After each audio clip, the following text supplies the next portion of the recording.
Hey folks, how are you? And I'm going to sound a bit hypocritical here, but it seems like influencers are killing the game. Not all of them. There's one particular example, and I hate to sound like I'm going after everybody, and I'm seem hypocritical because look what I'm doing. Uh,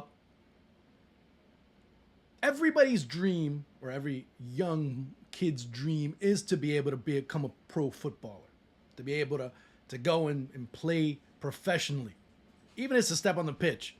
And today in Argentina, that happened. A very popular streamer, his name was Spreen, ends up getting a contract last week. He apparently played at the semi professional level, but yet being that's not his qualification though. His qualification is having millions upon millions of subscribers to his stream that made him all of a sudden qualified to play football.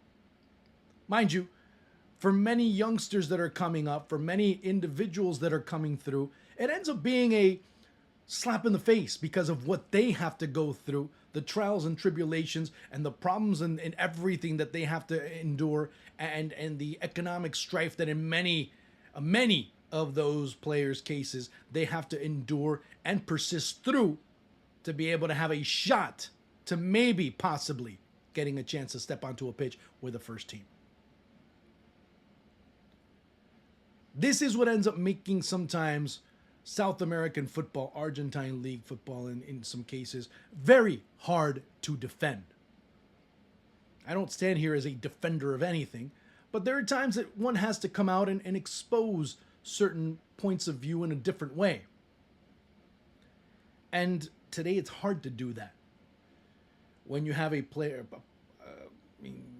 you look at him, he wasn't even close to being in enough shape to be playing in the Kings League, much less in the Argentine Professional League. And 78 seconds. That's what he lasted on the pitch. Didn't touch the ball once. The ball didn't even come close to him. He ran on the pitch, ran once, ball went out of bounds twice, play stopped, he was subbed off. That was it.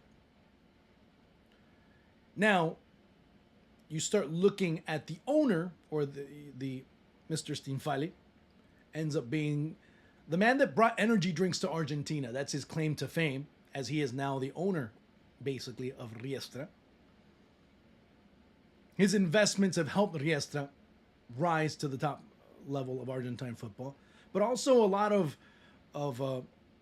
blind eyes have gone along the way to help Riestra get to the top in terms of refereeing, in terms of looking the other way when things like these are done. It's like when Usain Bolt gets a chance to play. Although Usain Bolt had a lot more merit because he at least tried out, he at least trained, he at least showed something. Here we don't know if he's any good or he sucked. All we know is he had a lot of streamers, a lot of subscribers to his stream. And it made it very viable to promote the brand. Again, this is where maybe not influencers, I shouldn't have come out like that.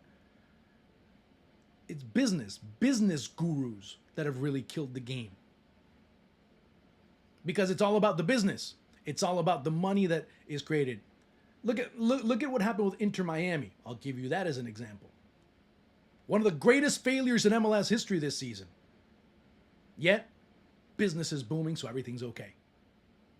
With Riestra, in the most important game up to this point of the season, playing against the league leaders in a match that could have defined a lot of things in the Argentine league. The most important match for Riestra up to this point, because they are playing against the team that possibly or has one of the best chances, if not the best chance to win the league. They end up putting on a streamer to start. They sub him after 78 seconds. They waste a substitution in the process. And the player that ends up coming on, he ends up getting subbed at halftime. It's all about the business. That ends up being the most important fact. That's what everybody's talking about in this game. Instead of talking about how Vélez played poorly, how Riestra had a good work rate, etc., etc., they're talking about Spreen and the 78 seconds he was on the pitch. They're talking more about that than the game itself.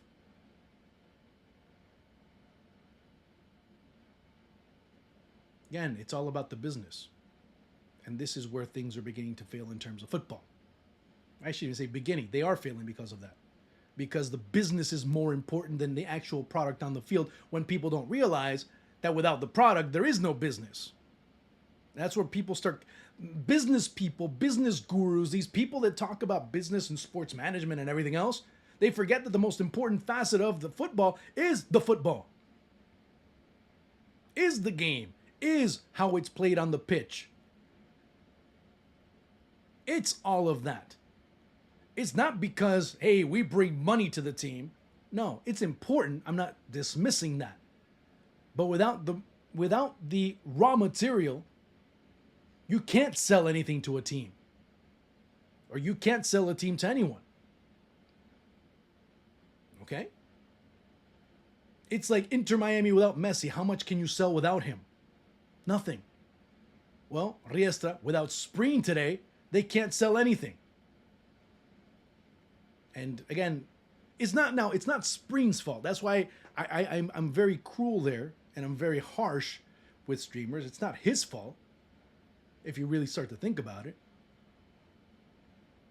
It's easy to go and spew, boom, and say something, but then when you start thinking about it, say, wait, let me backtrack a little bit. That's not the root cause of the problem. It's something else. And as you start backtracking, you start seeing the scope of the issue much better, much clearer. And thus you end up saying, hey, the people in the suits are the ones that are having the problem here, because they're the ones that are allowing this. The people that run the league end up being part of the problem because they're the ones that allowed this. They allow anyone to, for that matter, hey, register me. I would have done it much cheaper, a lot cheaper, trust me. You can bring anything or anyone or make any stunt. Now anything is viable. As long as the money comes in, as long as the money rolls in, as long as that sports energy drink that he's drinking on the way out is enough. That's what sells. Product placement. It wasn't a coincidence that a couple of weeks back at La Bombonera, Ignacio Arce, the goalkeeper of Riestra, at one point is drinking an energy drink in the middle of the game. And all of a sudden, he makes a save, boom, comes out, pops it open, starts drinking it. Product placement. That's what it's all about. And Riesta's done that, and Riesta's kind of wanted to change the game, but not for the better. Because Argentine football needs more than that. This is the League of the World Champions, by the way. And we need to change that a little bit. Riesta's doing that, and it's not helping out the product, and it's very difficult to defend the product. We'll see how things go, because it's a black eye to the game when it's unfairly a black eye to other people. They're looking. You see Juan Sebastián Verón putting out an Instagram story talking about how embarrassing this is. When at the same time, if you combine the prize money that's generated by the League Cup and the Argentine Cup, it's still less than 1/16 of what the Copa do Brasil ends up generating for the winner of that tournament. Verón says, yeah, it's look with the prize money that you end up getting for winning the league, we can't even pay for the buses for the fans. There are big problems that need to be solved and aren't being even addressed. So Argentine football needs to change. Again, this isn't something you're going to hear in these RGs Abroad type of accounts, because all you hear from RGs Abroad is Messi, Messi, Messi. Nothing wrong with that. But they're talking about how great things are when in reality, they're not. And they need to get better because there needs to be a standard established. But when you have people abroad that, first of all, only follow the national team, and second of all, can't name you one team from the league, then you have the problem as a league. If people can't tell you Boca or River, some will tell you, most of them will tell you. But when you have a problem having players on those teams distinguished, then you do have a problem. Then you do have a real branding problem.